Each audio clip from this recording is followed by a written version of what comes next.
जय मित्रों, आप सभी का चंद्रा क्लासेस में स्वागत है, जिसमें हम लोग एनटीए यूजी नेट की तैयारी यहाँ पर हम लोग करेंगे और हम लोग का टारगेट बैच रहेगा 21 अगस्त में जो आपका री एग्जाम एनटीए यूजी नेट का होने वाला है, उसकी तैयारी हम लोग यहाँ पर करेंगे और महत्वपूर्ण प्रश्नों के साथ। देखिए, यहाँ पर जो भी हम लोग तैयारी करेंगे महत्वपूर्ण प्रश्नों के साथ आपकी बेहतर से बेहतर तैयारी कराने का प्रयास किया जाएगा। ये एजुकेशन की पहली क्लास है जिसमें हम लोग क्वेश्चन पेपर को सॉल्व करेंगे। क्वेश्चन पेपर को सॉल्व करते समय किस तरीके से हमें क्वेश्चन पेपर को सॉल्व करना है, उसमें कैसे आपको डिस्क्राइब करना है, इन सब चीजों को यहाँ पर हम बताते हुए चलेंगे कि आपके जो क्वेश्चन आते हैं उसके आंसर को कैसे हम लोग को क्रैक करना है। ठीक है, तो आपको अगर क्लासेस अच्छी लगेंगी तो आप लोग कमेंट करके जरूर बताइएगा। यदि आपको कुछ भी कमी लगेगी तो आप उसमें कमेंट जरूर करके बताएंगे। ठीक है, तो चलिए, हम लोग शिक्षा शास्त्र विषय से अपनी तैयारी करने जा रहे हैं। ठीक है, मैं मनोज आपको अब आगे क्वेश्चन की ओर ले चल रहा हूँ। पहला क्वेश्चन आपकी स्क्रीन पर होगा। ठीक है, पहला क्वेश्चन आपकी स्क्रीन पर होगा।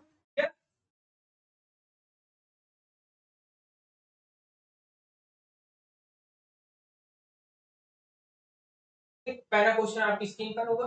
देखिए, पहला क्वेश्चन आप पढ़िए। पहला क्वेश्चन आप देखें।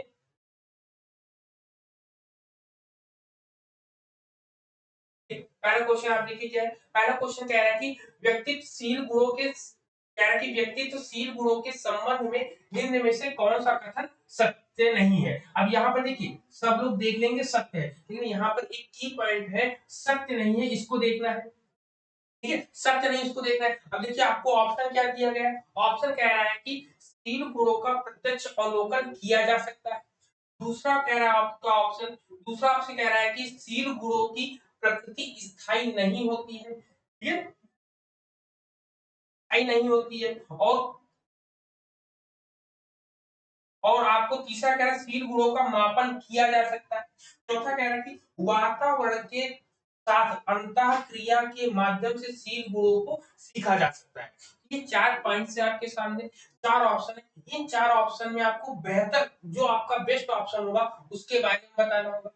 तो इस क्वेश्चन को करने से पहले आपको ये ध्यान होना चाहिए कि पर्सनालिटी में ट्रेड्स की बात किसने करी है, व्यक्तित्व में शील गुणों की बात किसने करी है। तो यहाँ देखिएगा, शील गुण कैसा गुण होता है, सबसे पहले आपको ये पता होना चाहिए कि शील गुण क्या होता है।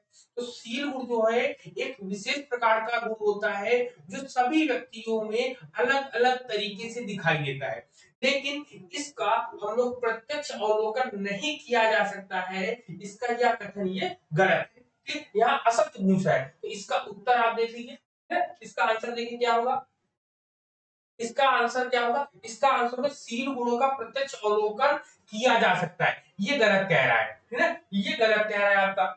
ठीक है, क्या कह रहा है ये गलत कह रहा है आपसे कि इसका जो है आपका कह रहा है कि शील गुणों का प्रत्यक्ष अवलोकन किया जा सकता है ना। आप शील गुणों को प्रत्यक्ष रूप से नहीं देख सकते हो, अवलोकन किया जा सकता है, ऐसे यहाँ पर ये गलत कह रहा है। तो यहाँ पर ये है पहला, ये पहला ऑप्शन गलत हो गया। अब देखिए, इसके अंदर हम लोग डिस्कस करेंगे इसके अंदर क्या क्या चीजें हैं। ठीक है, इसके अंदर क्या क्या चीजें, चलो हम लोग देखेंगे इसमें। ठीक है, इसमें देखते हैं। देखिए, सबसे पहले व्यक्तित्व के शील गुण के सिद्धांत की बात करेंगे। तो व्यक्तित्व के शील गुण के सिद्धांत जब हम लोग देखते हैं तो आलपोर्ट ने अपने विशेषक सिद्धांत में दिया है। इन्होंने कितने प्रकार के शील गुण माने, इन्होंने मुख्य रूप से तीन प्रकार के शील गुण माने हैं। एक आपका होता है प्रधान, जिसको बोलते हैं ये एक प्रधान शील गुण होता है। दूसरा केंद्रीय होता है और तीसरा तो गौण होता है आपका, है ना। एक इसको बोलते हैं कार्डिनल बोलते हैं, इसको सेंटर्ड बोलते हैं और इसको सेकेंडरी बोलते हैं। ठीक है, कार्डिनल होता है, फिर आपका सेंट्रल होता है और इसको सेकेंडरी बोलते हैं। सेकेंडरी होता है। ठीक है, ये सेकेंडरी होता है। तो ये आलपोर्ट ने तीन प्रकार के व्यक्तित्व के शील गुण बताए थे।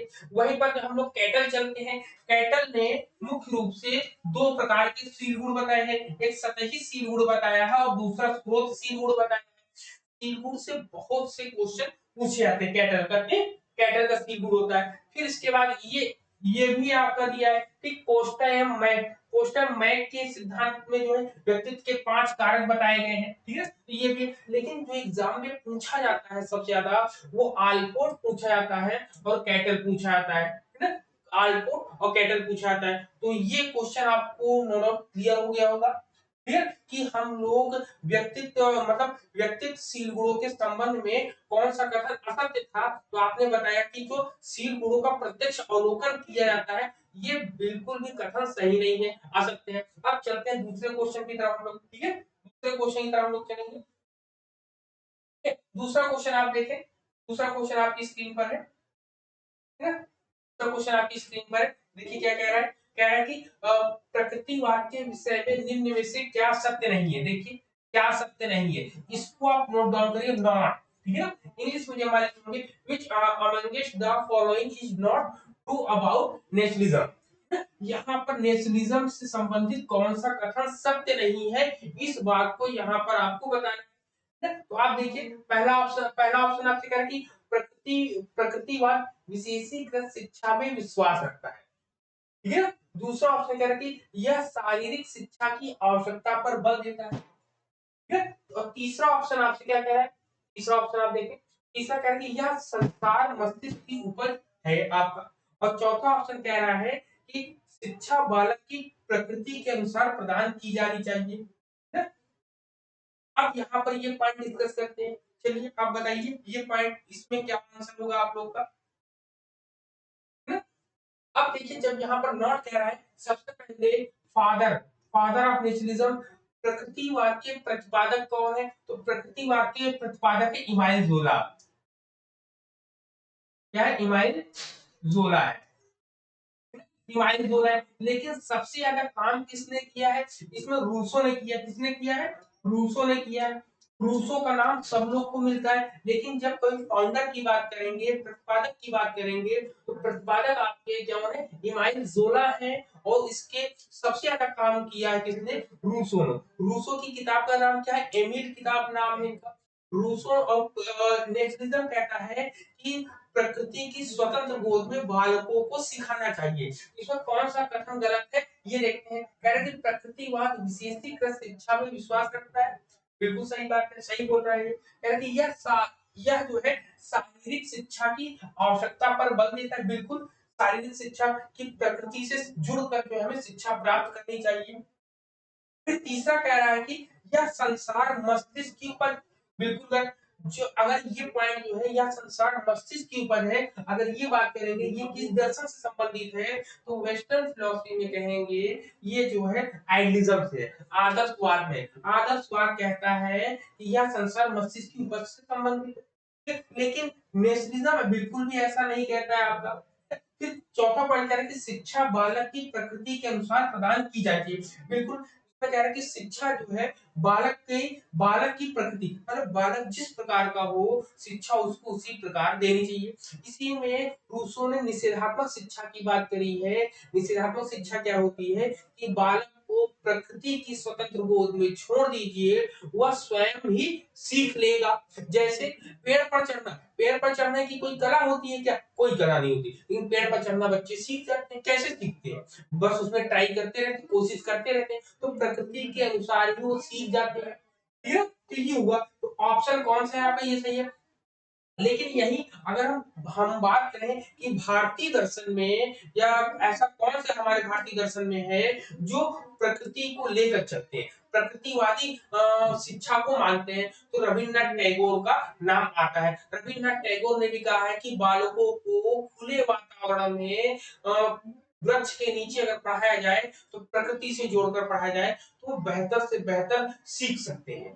क्लियर, ये पॉइंट क्लियर। तो आंसर आपका कौन सा है, आंसर ये आपका सही है। ठीक है, करेक्ट आंसर ये आपका सही है, ऑप्शन नंबर सी आपका है। चलिए नेक्स्ट क्लास, नेक्स्ट क्वेश्चन।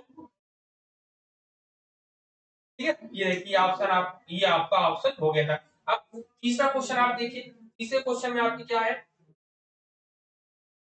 तीसरा क्वेश्चन कह रहा कि इसमें कह रहा कि अधिगम नियोग्यता का आंतरिक कारक है। ठीक है, अधिगम नियोग्यता का आंतरिक कारक क्या है, तो कह रहा कि internal causes of learning disability is. तो इसमें बताया पहला ऑप्शन आपसे कह रहा है कि सृजनात्मकता का दमन कर, जो रिप्रेजेंटेशन ऑफ क्रिएटिविटी, है ना, क्रिएटिविटी। दूसरा कह रहा है कि अपर्याप्तता का अनुभव। तीसरा कह रहा है कि आनुवंशिकता। और चौथा कह रहा है अकेलापन। अब सोचिए इसमें कौन सा आंसर आपके लिए बेटर होगा।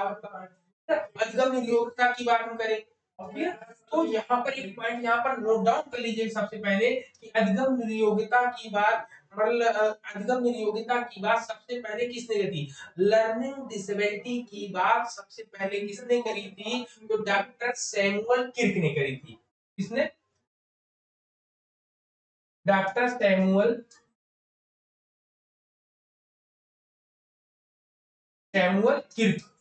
ये नाम याद रखिएगा, आपके एग्जाम के पॉइंट ऑफ व्यू से बहुत ही ज्यादा इंपॉर्टेंट है। अब कुछ लोग ये सोच रहे होंगे कि अगर सैमुअल किर्क का नाम आता है, इन्होंने किस सन में इस शब्द का सबसे पहले प्रयोग किया था? तो याद रखिएगा 1963 ईस्वी में सबसे पहले इस शब्द का इन्होंने सैमुअल किर्क ने प्रयोग किया था, ठीक है। इन्होंने ही विचार दिया था। इन्होंने किन किन चीजों पर विचार दिया ये भी याद रखिएगा, है ना। इन्होंने लर्निंग है, स्पीच है, रीडिंग है और एसोसिएशन, इन चारों पर वर्क किया था।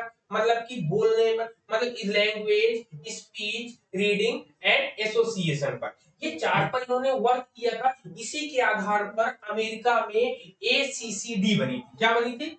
ये ए सी सी डी बना था, ठीक है ना। ये बना था अमेरिका में। इसका इसका फुल फॉर्म अगर एग्जाम में आ जाएगा तब क्या बताएंगे? आप बताएंगे association for children with learning disability. Association for, ठीक है, एसोसिएशन फॉर चिल्ड्रन, ठीक है, एसोसिएशन फॉर चिल्ड्रन, ठीक है, विथ लर्निंग डिसेबिलिटी। एसीएल हो जाएगा, यहाँ पे एल कर लो इसको। Association for children learning disability, ठीक है, ये अमेरिका में पहली बार बनाया गया था। क्लियर? तो अब बताइए, अब आपका सही उत्तर क्या होगा? ठीक है? अब यहाँ पे अधिगम नियोक्ता का आंतरिक कारक, आंतरिक कारक क्या होगा? ये तो सृजनात्मकता का दमन, ये नहीं हो सकता। अपर्याप्तता का अनुभव, ये भी बाहरी कारक हुआ।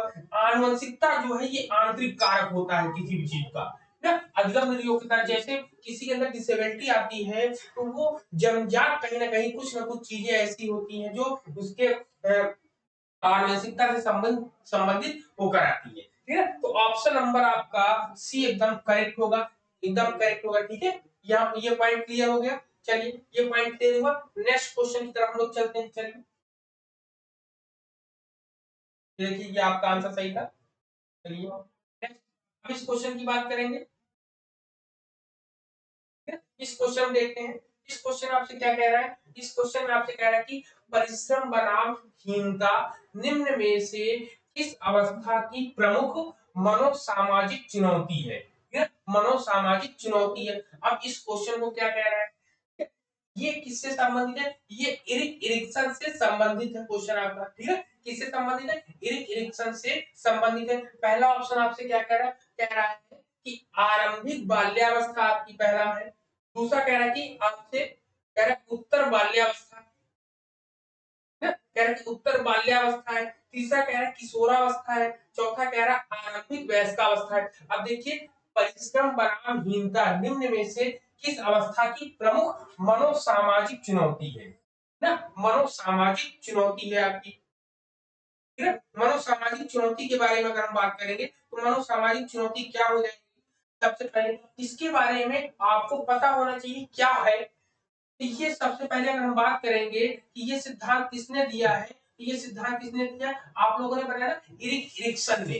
इरिक इरिक्सन का अगर हम पूछेंगे तो क्या हो जाएगा? इरिक इरिक्सन का मनोसामाजिक सिद्धांत है। किसका? इरिक इरिक्सन का मनोसामाजिक सिद्धांत। और उन्होंने कितने 8 अवस्थाओं को बताया है। इरिक इरिक्सन महोदय ने इसमें क्या बताया है? मनोसामाजिक सिद्धांत में 8 अवस्थाओं को बताया है। चलिए उन 8 अवस्थाओं से संबंधित प्रश्न जो है कभी ना कभी पूछ लिया देते, उस पर हम लोग आज डिस्कस कर लेते हैं। चलिए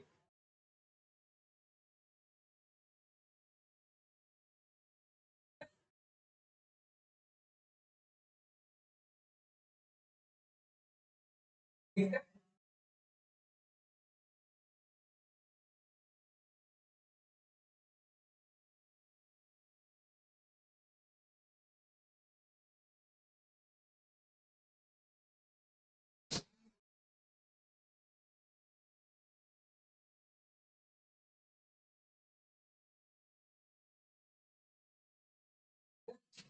चलिए यहां से हम लोग देखते हैं ना, एरिक्सन।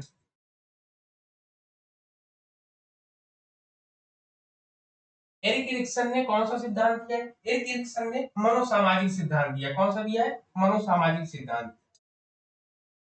मनो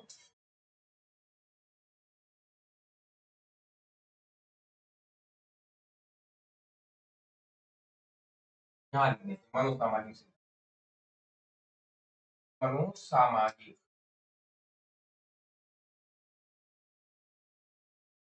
मनोसामाजिक सिद्धांत। एरिक एरिक्सन का मनोसामाजिक सिद्धांत के बारे में हम लोग पढ़ेंगे। इन्होंने जो है मनोसामाजिक सिद्धांत में कुल कितनी अवस्थाएं बताई थी? कुल 8 अवस्थाएं बताई थी। एक दो, चलिए वन बाई वन डिस्कस करते हैं। सबसे पहले आपका क्या है? शैशवावस्था। ठीक है, सबसे पहले क्या है आपका? शैशवावस्था है आपकी। ठीक है, शैशवावस्था है। दूसरा, दूसरे नंबर पर हम देखेंगे क्या है आपका?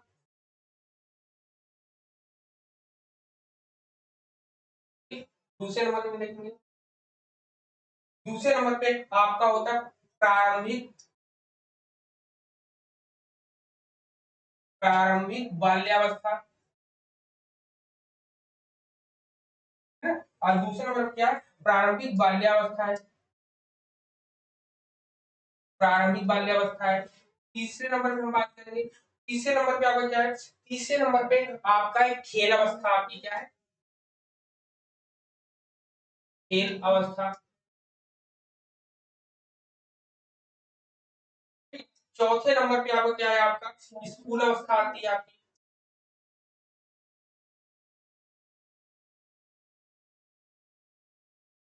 ठीक है, स्कूल अवस्था है।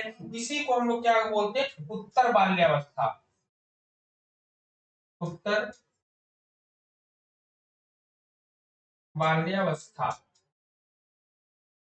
उत्तर बाल्यावस्था होती है आपकी। फिर पांचवें पॉइंट अगर हम बात करेंगे, पांचवा पॉइंट आपका क्या किया है? किशोरावस्था आपकी। किशोरावस्था है आपकी। ठीक है, और छठे पॉइंट हम लोग देखेंगे, छठे पॉइंट पे आपकी तरुण तरुण ठीक है, तरुण वयस्का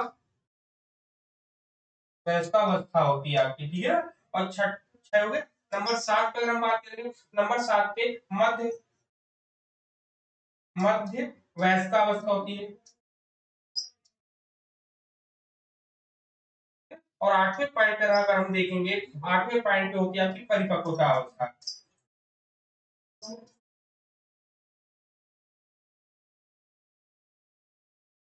परिपक्वता अवस्था होती है। अब यहाँ पर आपका क्वेश्चन देखने को मिलेगा कि आपको क्वेश्चन कहाँ से बना है। सबसे पहले शैशवावस्था को जो है किसने, एरिक एरिक्सन ने क्या नाम दिया है, इसको आप देखेंगे।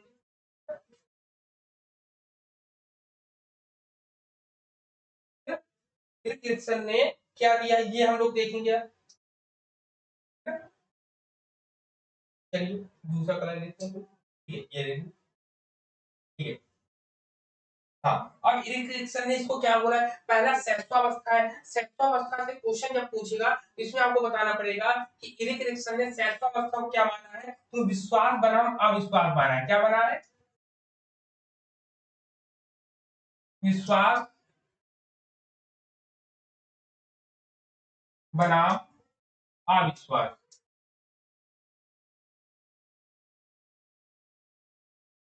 ठीक है? अविश्वास ये माना है आपका।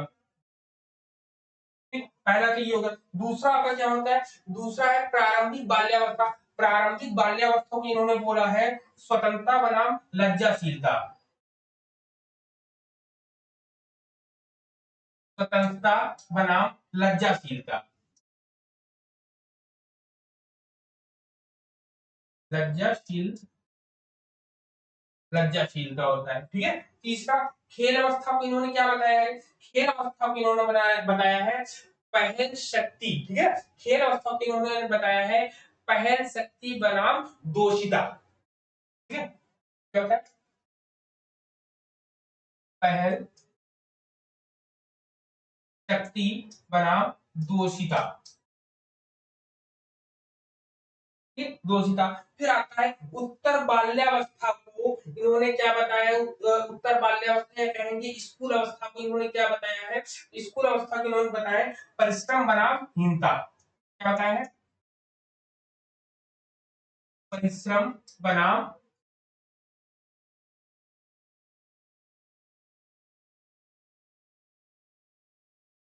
हीनता, ठीक, परिश्रम बनाम हीनता इसमें इन्होंने इसको बताया है, ठीक, परिश्रम बनाम हीनता बताया। किशोरावस्था को इन्होंने क्या बताया है, किशोरावस्था को इन्होंने बताया अहम पहचान,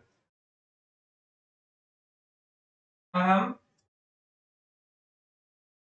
पहचान, ठीक है, अहम पहचान ऑब्लिक, अहम पहचान ऑब्लिक भूमिका संभ्रांति, भूमिका, ये भूमिका संभ्रांति,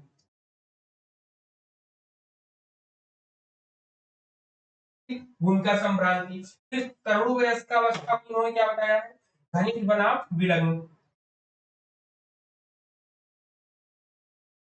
घनिष्ठ बनाम विलग्न होता है। फिर आपको सातवें पे क्या इन्होंने बताया, सातवें नंबर में आप देखिए, सातवें नंबर में बताया है जन्मनात्मकता बनाम, ठीक है, स्थिरता, स्थिरता आती है। और आठवां जो इन्होंने बताया है अहम संपूर्णता, अहम संपूर्णता बनाम निराशा, निराशा, ठीक है। तो ये हुआ, एग्जाम में कोई भी ये पॉइंट आपसे पूछ लेगा तो आप इसको आसान से आसानी तरीके से बता सकोगे। और आपके क्वेश्चन में यही पूछा गया है ना, आपके क्वेश्चन में यही पूछा गया है, स्कूली अवस्था या उत्तर बाल्यावस्था को जो है हम परिश्रम बनाम हीनता के नाम से जानते हैं। वहीं पर अगर आपसे पूछ लिया जाए स्वतंत्रता बनाम लज्जाशीलता जो है ये किससे है, तो ये प्रारंभिक बाल्यावस्था से होती है। खेल अवस्था में क्या होती है, खेल अवस्था में आपकी क्या होती है, पहल शक्ति बनाम दोषिता होती है आपकी। तो ये पॉइंट आप नोट डाउन करिएगा और इसको लिख कर अपने कॉपी में रख लीजिएगा, ताकि आपको एग्जाम में जब कभी भी आप इसको देखोगे तो आपको आसानी से हो जाए। सबसे ज्यादा पूछने वाला जो प्रश्न होता है अहम पहचान किशोरावस्था वाला, इसको इंपॉर्टेंट लिख लीजिएगा, ठीक है, आप लोग इंपॉर्टेंट लिख लीजिएगा कि ये वाला जो है अहम पहचान ऑब्लिक भूमिका संभ्रांति, ये सबसे ज्यादा पूछा जाने वाला प्रश्न है। अब चलिए अपने प्रश्न की ओर चलते हैं हम लोग, अपने प्रश्न की ओर चलते हैं। अब इसमें देखिए, इसमें क्या बता रहा है आपका, इसमें कह रहे हैं ना परिश्रम, देखिए परिश्रम बनाम हीनता। अब आपको बताया था परिश्रम बनाम हीनता, आप देख सकते हैं इसमें परिश्रम बनाम हीनता कहाँ की आपकी, देखिए परिश्रम बनाम हीनता है ना, यहाँ पर स्कूल अवस्था भी लिख कर आ सकता है, उत्तर बाल्यावस्था भी लिख कर आ सकता है, तो परिश्रम बनाम हीनता आपका ही आया यहाँ पर। क्लियर है ये पॉइंट, चलिए देखते हैं हम लोग, ये हुआ आपका। तो इसमें ये आपका सही सही आंसर अब आपको मिल गया। देखिए सही आंसर आपको क्या मिला है, इसका सही आंसर देखिए, ठीक है, उत्तर बाल्यावस्था आपको मिल गया आपको आराम से, ठीक है। अब यहीं पे अगर आपको कहा जाए आरंभिक बाल्यावस्था की, आरंभिक बाल्यावस्था में क्या होगा,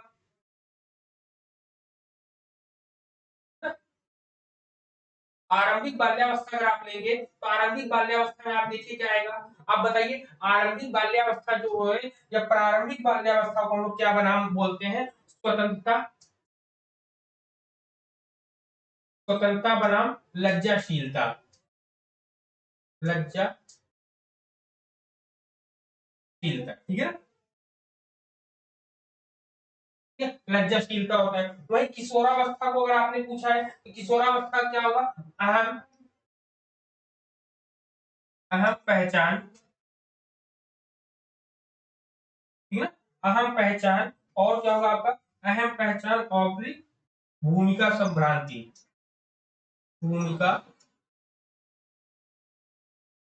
संभ्रांति, ठीक है, ये हो जाएगा आपका।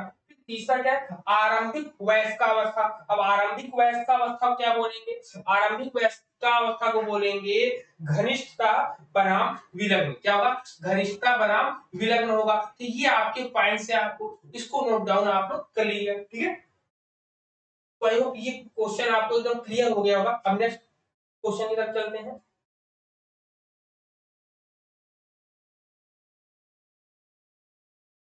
नेक्स्ट क्वेश्चन है आपके सामने, देखिए क्वेश्चन नंबर 5 में। 5 में आपने देखिए क्या कह रहा है, क्वेश्चन नंबर 5 में, क्वेश्चन 5 में कह रहा है कि उत्तर कह रहा है कि उच्चतर शिक्षा कार्यक्रमों के लिए अपेक्षित परिणाम तय करने हेतु राष्ट्रीय शिक्षा नीति 2020 को स्थापित करने का प्रस्ताव करती है। कौन करती स्थापित करने का प्रस्ताव, देखिए इसके बारे में बात करते हैं सबसे पहले। अब देखिए ये अपेक्षित परिणाम, यहाँ पर इस क्वेश्चन को पकड़िएगा, अपेक्षित परिणाम तय, तो जो है रिजल्ट को डिस्कस करने का काम करती है, रिजल्ट को बताने का काम करती है, उसके बारे में यहाँ पर ये डिस्कस कर रहा है आपसे, ठीक है, डिस्कस कर रहा है। इसका करेक्ट आंसर सबसे पहले क्या, सबसे पहले हम लोग इसके बारे में एक थोड़ी सी भूमिका बना लेते हैं, तब जाके आपको क्लियर होगा ये पॉइंट, ठीक है ना। चलिए यहाँ पे आप देखिए,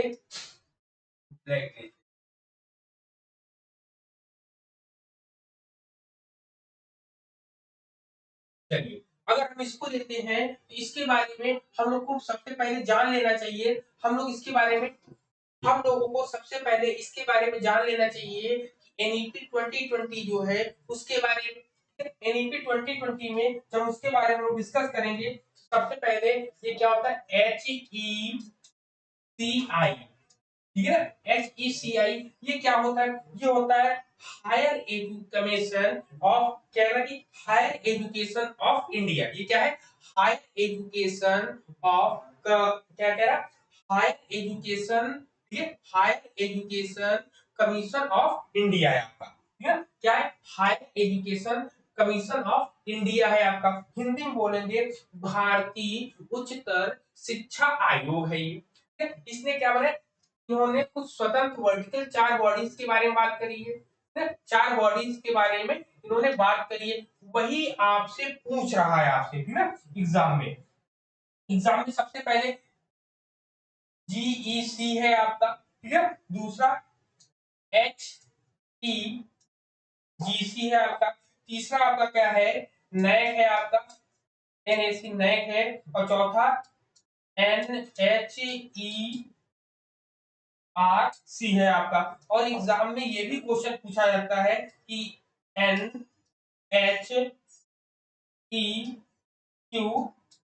ये है आपका। अब इससे आपको डायरेक्ट यहाँ पर एनटीए यूजीसी क्या करता है, जब फर्स्ट पेपर में भी इससे रिलेटेड पूछा था कि इनके वर्क क्या है, तो इनके वर्क से संबंधित आपको मैचिंग करने के क्वेश्चन आएंगे, उससे रिलेटेड यहाँ पर। तो चलिए आज हम इसको बताएंगे, यहाँ से एक नंबर आपका 100% यहाँ पर क्वेश्चन ये बनेंगे, एक या 5 क्वेश्चन यहाँ से आपके बनेंगे, ठीक है ना, यहाँ पर आपके। चलिए सबसे पहले जीईसी का क्या काम होता है, इसका क्या था, एकेडमिक, ये एकेडमिक स्टैंडर्ड के बारे में बताता है, इसको लिखिएगा, एकेडमिक स्टैंडर्ड बताता है।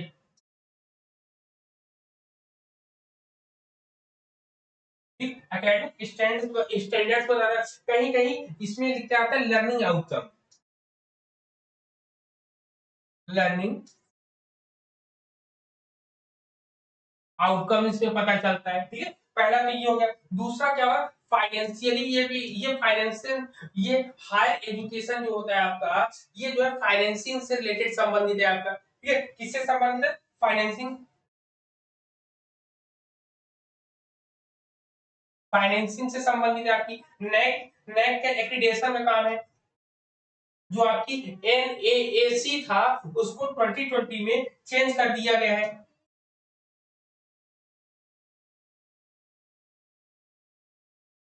एक्रीडिटेशन है आपका, ठीक है, एक्रीडिटेशन है आपका। फिर NHERC का क्या है आपका, ये रेगुलेशन बनाता है,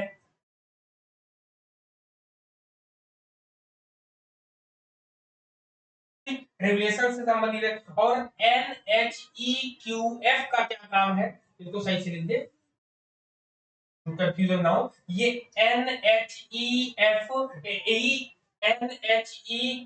का क्या काम है, तो इसको याद रखिएगा, ये बहुत इंपॉर्टेंट है।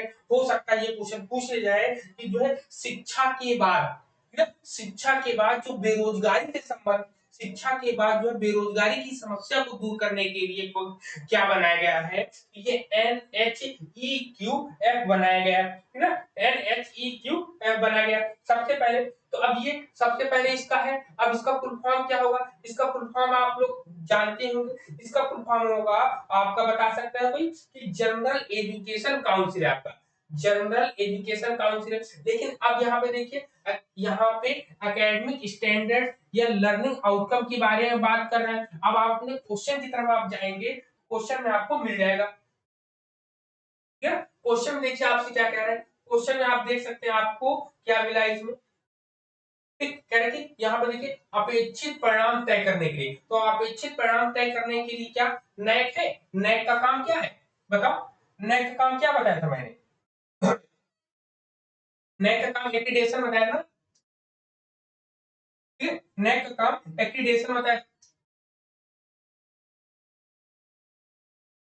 एक्रीडिटेशन बताएगा आपका। और ये आपका NHERC के बारे में क्या बताया, NHERC के बारे में, रेगुलेशन के बारे में, रेगुलेशन के बारे में बताया था मैंने आपका। HEGC, HEGC के बारे में, फाइनेंसिंग के बारे में, फाइनेंसिंग के बारे में। और GEC ये आपका लर्निंग आउटकम, लर्निंग आउटकम के बारे में बताता है, ठीक है, लर्निंग आउटकम के बारे में। अब लर्निंग आउटकम के बारे में तो यही बता रहा है ना, देखिए यहाँ पे की पॉइंट्स आपके लर्निंग आउटकम के बारे में कौन सा बता रहा है, तो याद रखिएगा ये लर्निंग आउटकम के बारे में यही बताता है। इसके साथ ये 4 पॉइंट जो थे, इसके साथ साथ मैंने ये बताया कि शिक्षा के बाद, शिक्षा के बाद बेरोजगारी को कम करने के लिए कौन सा है, तो वो है आपका क्या है, इसको नोट करिएगा, NHEQF, ठीक है, इसको नोट डाउन करिए, ये इंपॉर्टेंट है आपके एग्जाम के पॉइंट ऑफ व्यू से, क्लियर, इतने पॉइंट्स, इसका स्क्रीनशॉट आप ले सकते हैं, ठीक है। चले अब नेक्स्ट क्वेश्चन की तरफ हम चलते हैं, ये आंसर आपका सही है। चलिए क्वेश्चन नंबर 6 की तरफ देखिए, 6 में आपसे क्या कह रहा है, 6 नंबर आप पढ़े, 6 में कह रहा है कि संसद द्वारा, क्या कह रहा है कि संसद द्वारा अधिनियम के अनुसार भारतीय पुनर्वास परिषद, ठीक है, भारतीय पुनर्वास परिषद RCI, RCI के विधिक उद्देश्य क्या है, अब इसके उद्देश्य पूछ रहा है। तो पहला कह रहा है आपसे, पहला ऑप्शन क्या कह रहा है कि तकनीकी की शिक्षा के लिए उपलब्ध सुविधाओं का सर्वेक्षण करना है आप ना, ये उद्देश्य पूछ रहे RCI के। दूसरा आपसे कह रहा है कि निःशक्त व्यक्तियों को उपलब्ध कराई गई सेवाओं को विनियमित करना तथा इसकी निगरानी करना है आपके, है ना? निगरानी करने की बात कर रहा है आपका, ठीक है, सॉरी, विनियमित करने के बारे में यहाँ पर ये बात कर रहा है, ठीक है, ये हो गया। तो यहाँ पर देखिए पहला वाला तो तकनीकी की शिक्षा के लिए उपलब्ध सुविधाओं का सर्वेक्षण करना, ये तो नहीं होगा, तो जहां पहला हो वहां आप काट दो, तो पहला वाला ये कट गया आपका, चलो ठीक है। दूसरा वाला सही है, हाँ दूसरा वाला सही है, दूसरा वाला देखो किसमें है, हाँ ये दूसरे बी वाले में है, तो बी वाला ही आपका करेक्ट हो जाएगा, एक बार में आप पकड़ लोगे। लेकिन और भी ऑप्शन आप देख सकते हो कि शिक्षक, इसको देखिए, इसमें कह रहा है कि शिक्षक, कह रहा है कि शिक्षक शिक्षा प्रणाली का नियोजित एवं समन्वित विकास करना, तो शिक्षक शिक्षा प्रणाली का ये आपका RCI से संबंधित नहीं है, इसका मतलब ये आपका पॉइंट नंबर 3 भी कट गया, 3 जहां जहां उसको आप काट दीजिए, यहाँ पर ये कट गया आपका। फिर इसके बाद आप देखिए, कह रहा कि पाठ्यक्रम को मानकीकृत बना, ये इसका काम होता है आपका, पाठ्यक्रम को मानकीकृत करना, इसका मतलब आपका ऑप्शन नंबर सेकंड आपका करेक्ट होता है। लेकिन यहीं पर कुछ पॉइंट आपके माइंड में भी आने चाहिए कि RCI की स्थापना कब होती है, ठीक है, RCI की स्थापना जो है 1 सितंबर 1992 को होती है, लेकिन संविधान में इसको संवैधानिक रूप से 22 जून 1993 को माना गया। मतलब RCI की अगर हम बात करें, RCI की बात, ठीक है, तो 1 सितंबर 1992, 1 सितंबर ये क्या है 1992 1992 को आता है, ठीक है, इसकी स्थापना होती है। लेकिन संविधान में इसको संवैधानिक दर्जा कब मिलता है? इसको संवैधानिक दर्जा आपको मिलता है 22 जून, ठीक, 22 जून 1993 को मिलता है। क्लियर? तो ऑप्शन नंबर आपका कौन सा सही होगा? आप देख लें, ऑप्शन नंबर आपका सेकंड वाला करेक्ट है आपका। क्लियर? अब क्वेश्चन नंबर 7 की तरफ चलते हैं। 7 में कहना है कि निम्नलिखित में से कौन सा कारक सामाजिक परिवर्तन में गतिरोध उत्पन्न नहीं करता है? ठीक है, गतिरोध उत्पन्न नहीं करता है। तो क्या पहला कह रहा है सांस्कृतिक जड़ता है, दूसरा कह रहा है आपकी नई चीजों का डर है आपका, तीसरा कह रहा है वैज्ञानिक खोज, और चौथा कह रहा है पृथक्करण की मात्रा, पृथक्करण की मात्रा। इसमें आपका कौन सा होगा?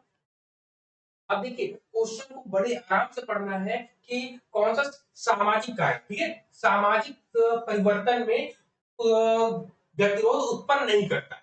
सांस्कृतिक जड़ता करती ही करती है आपकी, ठीक है, सांस्कृतिक जड़ता की बात करेंगे तो सांस्कृतिक जड़ता देखिए आपकी करती ही करती है, ये प्रॉब्लम क्रिएट करती है। नई चीजों का डर हमेशा, भाई करें कि ना करें, करने पर लॉस होगा और नहीं करेंगे तो भी थोड़ा सा हानि होगी, तो इसमें हमेशा डर की बात बनी रहती है। वैज्ञानिक खोज जो है तो इसमें जो है हो जाता है, लेकिन वैज्ञानिक खोज में सबसे ज्यादा ये जो है सामाजिक परिवर्तन में डर उत्पन्न करता है।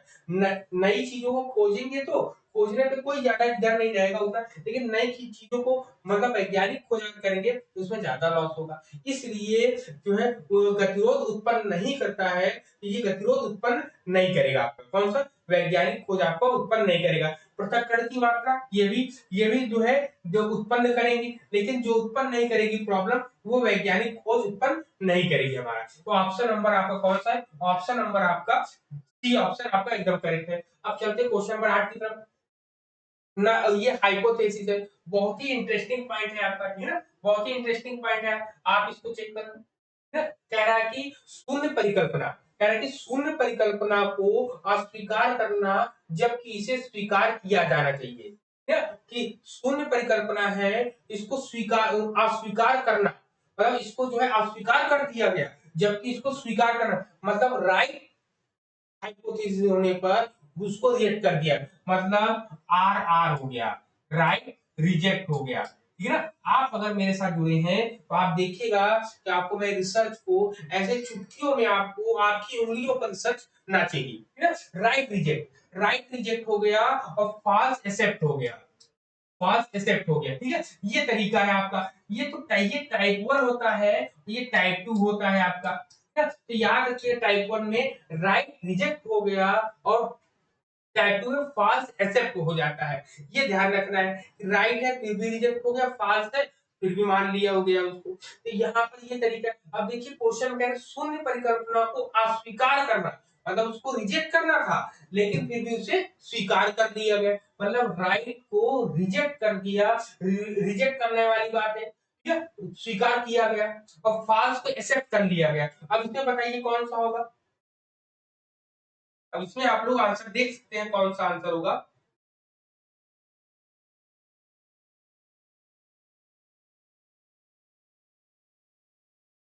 आप क्वेश्चन को पढ़िए, क्वेश्चन को पढ़े तो अब आप बता सकते हैं इस क्वेश्चन में आंसर कौन सा होगा, क्योंकि कह रहा है कि शून्य परिकल्पना को अस्वीकार करना।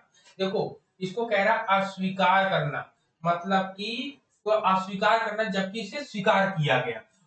अब यहाँ पर देखो राइट को रिजेक्ट किया जा रहा है, लेकिन यहाँ जो फॉल्स है फॉल्स को एक्सेप्ट किया जा रहा है। अब यहाँ पे क्या कर रहा है? एक्सेप्ट करने की बात कर रहा है, तो यहाँ पर टाइप कौन सा हो जाएगा? टाइप 2 हो जाएगा। ये ग्राफ बना लोगे तो बहुत आसानी से आप अपने क्वेश्चन को कर सकते हैं। तो अब आप लोग बहुत आराम से इस क्वेश्चन का आंसर बता सकते हैं, इसमें कौन सा आंसर होगा? आंसर नंबर 2 होगा।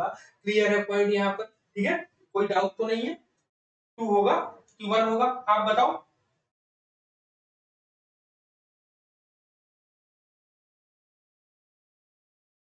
ठीक है? अब यहाँ पर होगा तो यहाँ पर आप देखिए, यहाँ पर क्वेश्चन को आप कायदे से समझ लेंगे कि फिर से आप एक बार समझ लो कि क्या होता है। ये थोड़ा सा डाउट में हो गया। इस पूर्ण परिकल्पना को अस्वीकार करना, ठीक है?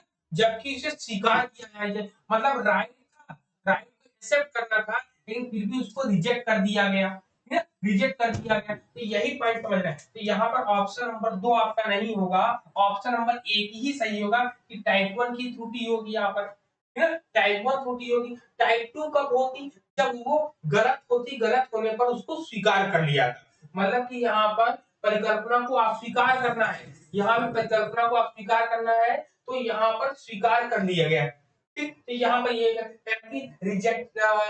rejecting the null hypothesis when it should have been accept is card। ठीक है, तो टाइप 2 हो जाएगा यहाँ पर। करेक्ट है आपका आंसर, आपका टाइप 2 हो जाएगा यहाँ पर। देखिए सॉरी टाइप 1, टाइप 1 मैंने बताया था, टाइप 1 हुआ यहाँ पर। ठीक है, टाइप 1 आपका यहाँ पर करेक्ट हो जाएगा। अब चलिए क्वेश्चन नंबर 9 की तरफ चलते हैं। क्वेश्चन नंबर 9 में कह रहा है कि राष्ट्रीय शिक्षा नीति 2020 में वर्चुअल लैब बनाने के लिए उपयोग में लाए जाने वाले संभावित ई प्लेटफॉर्म कौन से हैं। तो ई प्लेटफॉर्म कौन से हैं, ये लोग तो बहुत, ये क्वेश्चन तो बहुत हल्का है, बहुत आसान है। इसमें जो है सभी आएंगे, केवल एक नहीं आएगा। शिक्षा जो है नहीं आता है, बाकी दीक्षा आता है, स्वयं आता है और स्वयं प्रभा आता है। तो इसको कौन सा बताएंगे, आपका एसीडी। एसीडी कौन सा, एसीडी ये है आपका। तो ये बहुत इजी क्वेश्चन था। चलिए इस क्वेश्चन को देखते हैं, इसका आंसर ये होगा। ये क्वेश्चन नंबर 10 कह रहा है कि विलोपन के बाद सीखी गई अनुक्रिया की पुनरावृत्ति की जानी चाहिए। अब ये क्वेश्चन किससे संबंधित है, इसको आप लोग ध्यान दीजिए। ये क्वेश्चन जो है पावलोव से संबंधित है। पावलोव का कौन सा है, पावलोव का संबंध, पावलोव का उद्दीपक अनुक्रिया सिद्धांत है ना। उद्दीपक अनुक्रिया सिद्धांत, या हम कह सकते हैं शास्त्रीय अनुबंधन सिद्धांत इन्होंने दिया। शास्त्रीय अनुबंधन सिद्धांत दिया, उसमें क्या था, एक कुत्ते को इन्होंने जो है बांध रखा था, उसकी जो है लार गिरने, स्लाइवा के जो है स्लाइवा की मात्रा को चेक करने के लिए इन्होंने दिया था। ठीक, कंडीशनल रिस्पांस, अनकंडीशनल रिस्पांस में इसको चेक किया था। ठीक है, तो उसमें क्या था कि विलोपन, यानी विलोपन के बाद सीखी गई अनुक्रिया, मतलब विलोपन के बाद सीखी गई अनुक्रिया की पुनरावृत्ति की जानी है। इसका सही उत्तर क्या होगा, है?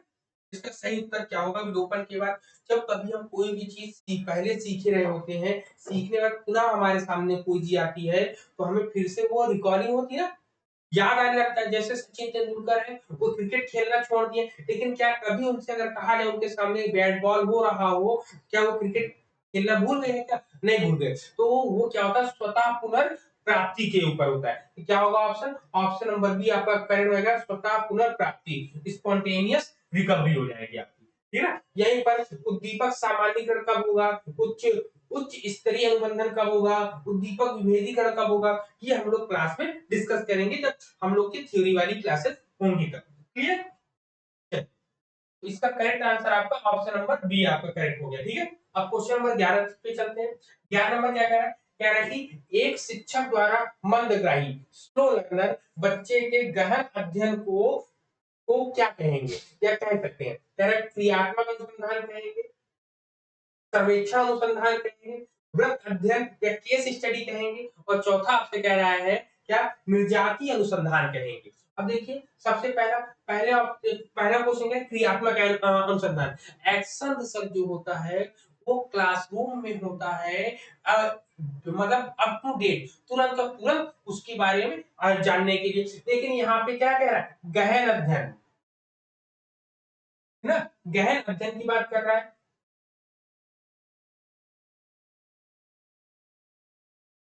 ना, गहन अध्ययन की बात कर रहा है यहाँ पर, है ना? गहन अध्ययन, तो गहन अध्ययन की जब यहाँ पर ये बात कर रहा है,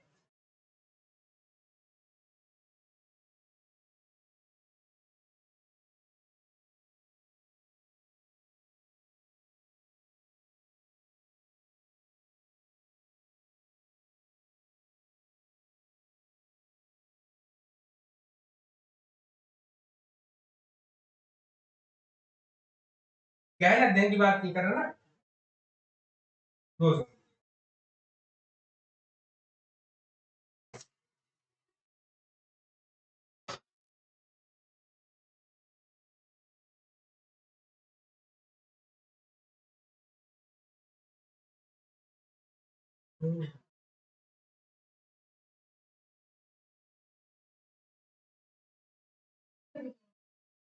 बड़ा,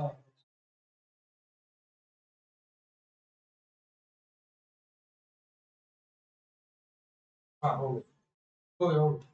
ठीक है, तो यहाँ पर स्क्रीन अभी आपको दिख नहीं रही थी, इसके लिए थोड़ा सा हेल्प लेना पड़ा।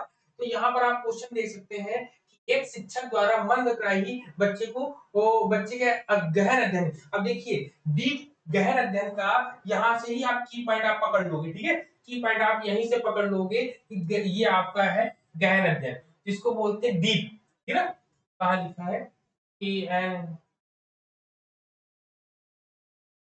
डीप डीप अगर आपको नॉलेज लेनी होगा तो डीप नॉलेज जो है आपको एक केस स्टडी में ही आपको करना रहता है, किसमें करना रहता है, केस स्टडी में ही करना रहता है। एक्शन रिसर्च जो है आपका किसी क्लासरूम में आपको तुरंत के तुरंत समस्या का समाधान करना हो तो हम उसका प्रयोग करते हैं हम। और सर्वे सर्वे में क्या होता है कि तुरंत का तुरंत हम कोई जैसे पॉलिटिकल इश्यूज या कोई भी जो ट्रेंड में चल रही होती प्रॉब्लम ट्रेंड्स में या इस समय वर्तमान समय में उसकी जानकारी क्या प्राप्त करने के लिए हम सर्वे का हम प्रयोग करते हैं। निर्जात शास्त्री किसी विशेष प्रकार के वर्ग जाति में जो है इसका प्रयोग करते हैं, लेकिन करेक्ट आंसर आपका क्या हो जाएगा, केस स्टडी, आपका आंसर करेक्ट हो जाएगा डीप नॉलेज के लिए, ठीक है। अब चलते हैं क्वेश्चन नंबर 12 की तरफ। 12 में कह रहा है कि निम्नलिखित में से कौन एक आधुनिकीकरण की एक विशेषता नहीं है, ठीक है ना, आधुनिकीकरण की विशेषता नहीं है, तो उसको हम लोग देखते हैं यहाँ पर।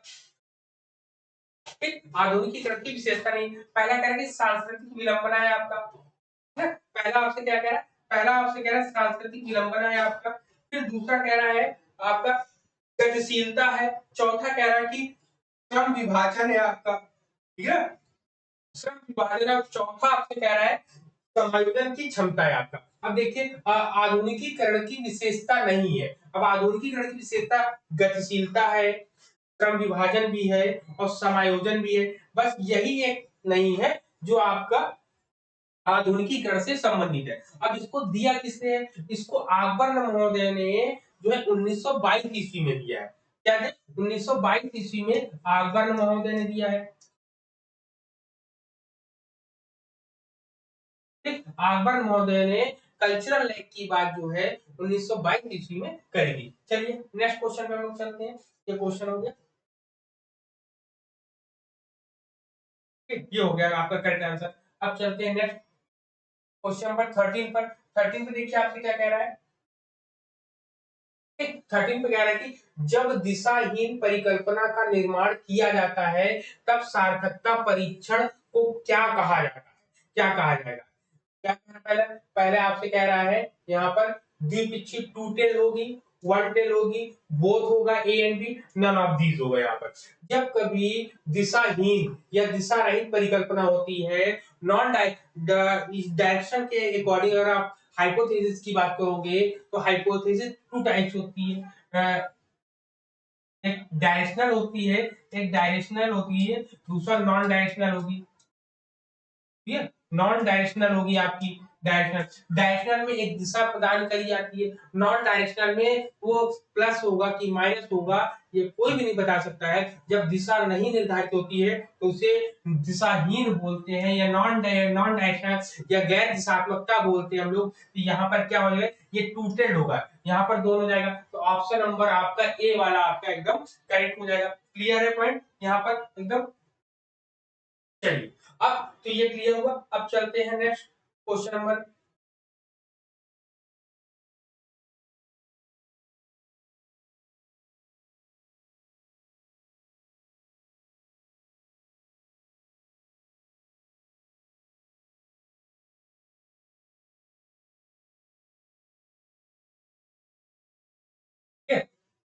क्वेश्चन नंबर 14 पर देखते हैं, 14 पे आपसे क्या कह रहा है, 14 कह रहा है कि निम्नलिखित में से, इसमें कह रहा है निम्नलिखित में से कौन सी महत्वपूर्ण विशेषता स्वानुभूत व्यक्तियों में नहीं होती है। देखिए अब नहीं होती है की बात कह रहा है, सबसे पहला ऑप्शन आपसे क्या कह रहा है, पहले ऑप्शन में कह रहा है कि वे समाज के बंधनों से मुक्त रहना चाहते हैं, दूसरा कह रहा है कि वे उग्र स्वभाव के नहीं होते हैं और नहीं अपनी संस्कृति के विरुद्ध होते हैं, कौन से, और स्वानुभूत व्यक्ति, स्वानुभूत जो स्वयं में अपने आप को जान चुके हैं, दूसरा कह रहा है कि उनके अंदर उच्च श्रेणी की सहजता एवं सादगी होती है, चौथा ऑप्शन आपसे कह रहा है कि वे दूसरों को स्वीकार नहीं करते हैं, ठीक है, तो दूसरों को स्वीकार नहीं करते हैं। अब यहाँ पर देखिए ये पॉइंट बहुत इंपॉर्टेंट है, नहीं होती है, अगर स्वानुभूत व्यक्ति है वो सब कुछ मानेगा, लेकिन जो नहीं होती इसमें स्वानुभूत व्यक्ति में जो नहीं पाई जाती है वह दूसरों को कभी स्वीकार नहीं करते, उनके अंदर ईगो ज्यादा रहता है ना, उनके अंदर क्या रहता है, ईगो ज्यादा रहता है। जैसे उन्होंने कहा कि ना मैं जान चुका हूं तो मैं दूसरे की बात क्यों मानूं, लेकिन जो जानकार व्यक्ति होगा, आपने देखा होगा जो ज्यादा पढ़ा लिखा होगा, जो ज्यादा समझदार होगा, वो कभी किसी बातों में पड़ता नहीं। चार लोग अगर बहस कर रहे हो तो बहस को पड़ता नहीं, कहता है ठीक है भैया आप शांत हो जाओ, इसको कहने या आप गलत शब्द बोलोगे तो उससे कुछ भला होने वाला नहीं है। तो जो समझदार व्यक्ति होता है वो नहीं, लेकिन कोई अगर अनपढ़ व्यक्ति होगा वो तुम्हारा ताव के लिए बहुत ज्यादा सुना देगा, बहुत ऊंची नीच बोल देगा, लेकिन उसको ये पता नहीं कि बोलने के बाद क्या होगा। तो ये होता है, तो वही बात है यहाँ पे कह रहा है कि नहीं की बात, तो नहीं कौन करता है, वे दूसरों को स्वीकार नहीं करता है। ऑप्शन नंबर डी इसका एकदम करेक्ट हो जाएगा। क्लियर, ये हो गया। अब क्वेश्चन नंबर 15 की तरफ चलते हैं। 15 देखिए आपसे क्या कह रहा है, क्वेश्चन बहुत इंपॉर्टेंट है। इसमें आपसे कह रहा है कि भारत में प्रथम मुक्त विश्वविद्यालय किस वर्ष में स्थापित किया गया था। भारत में प्रथम मुक्त विश्वविद्यालय किस वर्ष स्थापित किया गया था, 1961, 1962, 1982, 1985 या 2001 में किया गया था, है ना। तो याद रखिएगा, डॉक्टर भीमराव अंबेडकर जो है ओपन यूनिवर्सिटी जो है कहाँ खोली गई थी, doctor doctor Bhimrao Ambedkar B R Ambedkar open university, open university. Clear, doctor B R Ambedkar open university का निर्माण जो किया गया था, कब किया था, 1982 में किया गया था। अब 1982 में किया गया था, कहां पर किया गया था, तो ये जो है हैदराबाद में, ये कहा गया था, ये जो है आंध्र प्रदेश में सबसे पहले खोला गया, आंध्र प्रदेश के हैदराबाद में, ठीक है, आंध्र प्रदेश में, कहां पर, आंध्र प्रदेश में, आंध्र प्रदेश के हैदराबाद के तेलंगाना में जो है इसको खोला गया था। और इसकी स्थापना किसने करी थी, इसकी स्थापना जो है उस समय जी राम रेड्डी ने इसका जो है इसकी स्थापना करी थी या इसका उद्घाटन किया था, जी राम रेड्डी ने किया था। ठीक है, तो कब हुआ था, 1982 में हुआ था।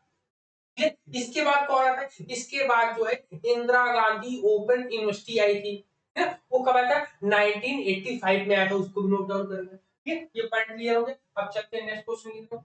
ये हो गया क्वेश्चन नंबर 16। देखिए आप 16 में देखिए आपसे क्या कह रहा है ना, 16 में आपसे कह रहा है कि निम्नलिखित में से कौन सा राष्ट्रीय ज्ञान आयोग, देखिए कह रहा है कि निम्नलिखित में कौन सा राष्ट्रीय ज्ञान आयोग द्वारा तैयार किए गए पंचकोश पंचकोण का आवश्यक तत्व नहीं है। अब पंचकोण का आवश्यक तत्व नहीं है, सबसे पहले पंचकोण कौन कौन से इनकी, ना पंचकोण इनके कौन कौन से, उसको भी हम लोग यहाँ पे लिख लेते हैं। पहले नंबर एक पंचकोण पे क्या है आपका, सबसे पहले आता है ज्ञान की सुलभता,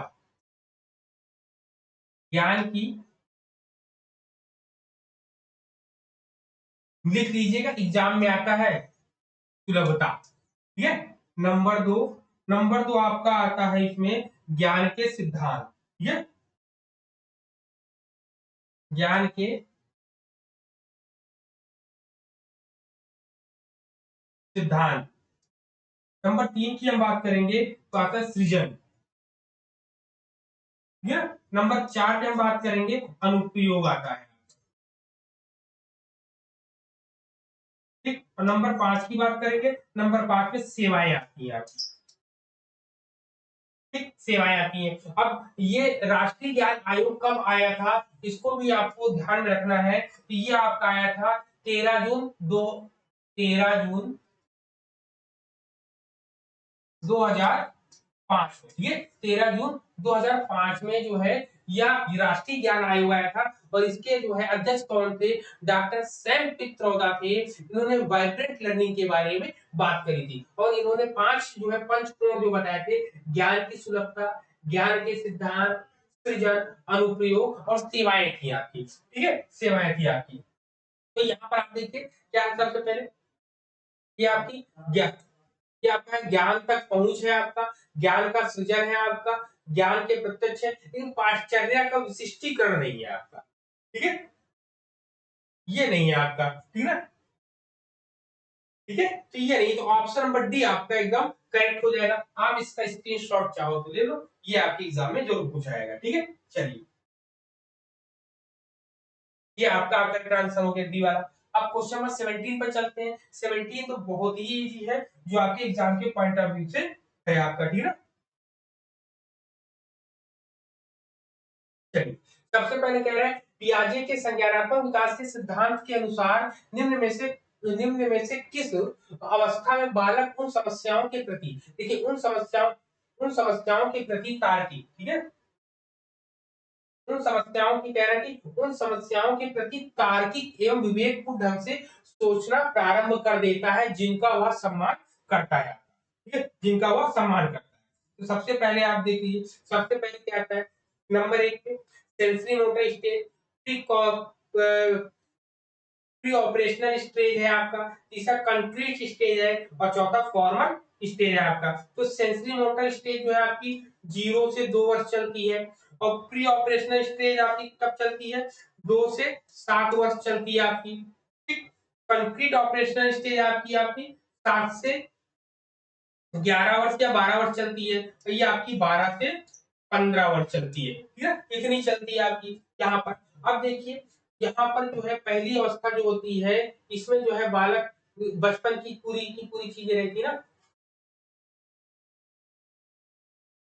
बचपन की पूरी चीजें रहती हैं। अब यहाँ पर कह रहा है कि वह केवल के यहाँ पे समस्याओं के प्रति, देखिए यहाँ पे क्या कह रहा है, यहाँ कह रहा है समस्याओं के प्रति तार्किक एवं विवेकपूर्ण ढंग से जो है क्या करता है, सोचना प्रारंभ कर देता है। तो ये आपका कंक्रीट ऑपरेशनल स्टेज है, जिसमें पूरी की पूरी चीजों को समझना शुरू कर देता है। ठीक है, समझना और जानना शुरू कर देता है, लेकिन पूरी तरीके से वो हाइपोथेसिस बनाना कब शुरू करेगा, इस पॉइंट को भी नोट डाउन करिएगा कि जब पूरी तरीके से वो ट्रायल एंड एरर की थ्योरी का थार्डनाइट का जो ट्रायल एंड एरर है, इससे संबंधित पूछा जा सकता है, तो वो आपका औपचारिक संक्रियावाद है, जिसमें ये पूछ सकता है।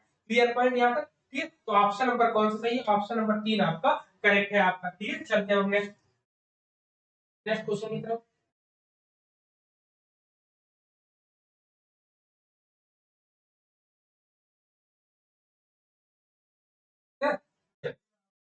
अब देखिए 18 नंबर कह रहा है कि कौन सी, कह रहा है कि ठीक है, कह रहा है कौन सा रेखीय अभिक्रमिक का सिद्धांत नहीं है। रेखीय अभिक्रमिक के सिद्धांत के बारे में अगर हम बात करेंगे, ठीक है, रेखीय अभिक्रमिक सिद्धांत के बारे में अगर हम बात करेंगे, रेखीय अभिक्रमिक सिद्धांत जो है स्किनर महोदय ने दिया था। किसने दिया था, स्किनर महोदय ने दिया था।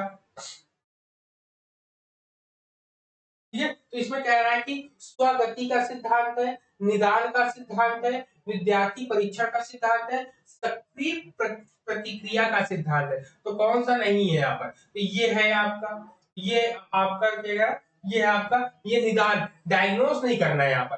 प्रिंसिपल ऑफ स्टूडेंट टेस्टिंग है आपका, एक्टिव रिस्पॉन्डिंग है आपका, ठीक है, सेल्फ पेसिंग है आपकी यहाँ पर, लेकिन डायग्नोस नहीं, प्रिंसिपल ऑफ डायग्नोसिस का बात यहाँ नहीं करता है आपका। ठीक है, तो ऑप्शन नंबर कौन सा आपका सही है, ऑप्शन नंबर सेकंड आपका करेक्ट है आपका। चलिए नेक्स्ट, ये हो गया। फिर नेक्स्ट करते हैं आपका नेक्स्ट क्वेश्चन आपसे क्या कह रहा है, नेक्स्ट क्वेश्चन आपसे कह रहा है कि शिक्षा आयोग, ठीक है, इसमें देखते हैं। देखिए नेक्स्ट क्या कह रहा है आपको, कह रहा है कि शिक्षा आयोग 1964-66 के प्रतिवेदन का शीर्षक बता रहे हैं आपका। ठीक है, कह रहा है शिक्षा आयोग का प्रतिवेदन, दूसरा कह रहा है भारत में शिक्षा, तीसरा कह रहा है शिक्षा और साक्षात्कार, चौथा कह रहा है शिक्षा एवं राष्ट्रीय विकास। तो शिक्षा एवं राष्ट्रीय विकास इसका करेक्ट आंसर होगा। ठीक है, दौलत सिंह कोठारी ने इसकी जो है अध्यक्षता करी थी इसके बारे में, इसलिए इसको कोठारी आयोग के नाम से भी जानते हैं। चलिए नेक्स्ट क्वेश्चन हम लोग देखते हैं। 20 नंबर क्वेश्चन, ठीक है, 20 नंबर क्वेश्चन है आपके सामने। क्वेश्चन पर कह रहा है कि किसने कहा प्रौद्योगिकी व्यावहारिक उद्देश्यों की प्राप्ति हेतु वैज्ञानिक सिद्धांतों, ठीक है, वैज्ञानिक सिद्धांतों का एक अनुप्रयोग है। कह रहा कि हु सेड, यह शब्द किसका है जिसमें कहा गया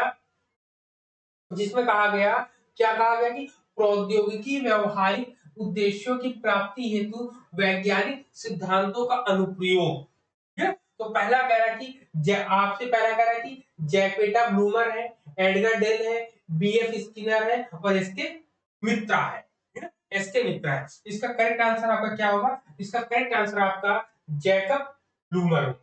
ठीक है, ये जैक्वेटा ब्लूमर है। ठीक है, जैक्वेटा ब्लूमर ने क्या कहा कि प्रौद्योगिकी व्यवहारिक उद्देश्यों की प्राप्ति हेतु सिद्धांतों का वैज्ञानिक सिद्धांतों का एक अनुप्रयोग है आपका। ठीक है, तो ये आपका था यहाँ पर। ठीक है, तो आज हम लोगों ने टोटल 20 क्वेश्चन को डिस्कस किया है, जिसमें आपके एनटीए यूजी सेट का जो एग्जाम आपको 21 अगस्त को री एग्जाम होने वाला है, उससे संबंधित यहाँ पर हम लोग क्वेश्चंस लेकर आए थे। क्वेश्चंस को पूछे गए हैं। अब आपको ये भी पता होगा कि सीबीआई की जो जांच आई है, उसमें ये पता चला है कि एनटीए वालों को ये तक नहीं पता था कि क्वेश्चन पेपर आउट हुआ है कि नहीं हुआ है। बस उन्होंने अफवाह सुनी और एग्जाम को कैंसिल कर दिया। और अब क्या है, जब उनको पता चला कि कोई पेपर लीक ही नहीं हुआ था, लेकिन एग्जाम डेट उन्होंने अनाउंस कर रखी है, तो मैं भी वो अब एग्जाम तो कराना ही पड़ेगा, पीछे तो हट नहीं सकते दोबारा, लेकिन इससे बहुत लॉस हुआ है। ठीक है ना, ये गलत करते हैं सभी स्टूडेंट के साथ। चलिए, आपको ये क्लास कैसी लगी जरूर बताइएगा, और लाइक कमेंट भी करिएगा, और अपने दोस्तों के साथ ज्यादा ज्यादा शेयर करिएगा।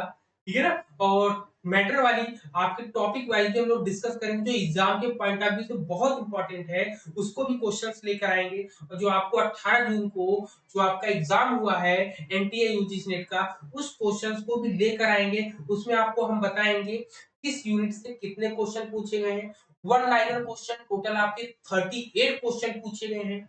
कोडिंग के क्वेश्चन आपके 27 पूछे गए हैं, और मैचिंग के क्वेश्चन आपके 25 पूछे गए हैं। तो ऐसे बेहतरीन तरीकों से जब आप किसी लक्ष्य की ओर चलते हो ना, तो लक्ष्य को साधने से पहले उसके आगे पीछे जान लेना होता है। तो हम लोग ऐसा ही प्रयास करेंगे ताकि आप अपने एग्जाम में सफलता पा सके, जियारत हो सके, और आप नई ऊंचाइयों को छू सके। चलिए, फिर नेक्स्ट क्लास में मिलेंगे, तब तक के लिए सभी को जय हिंद।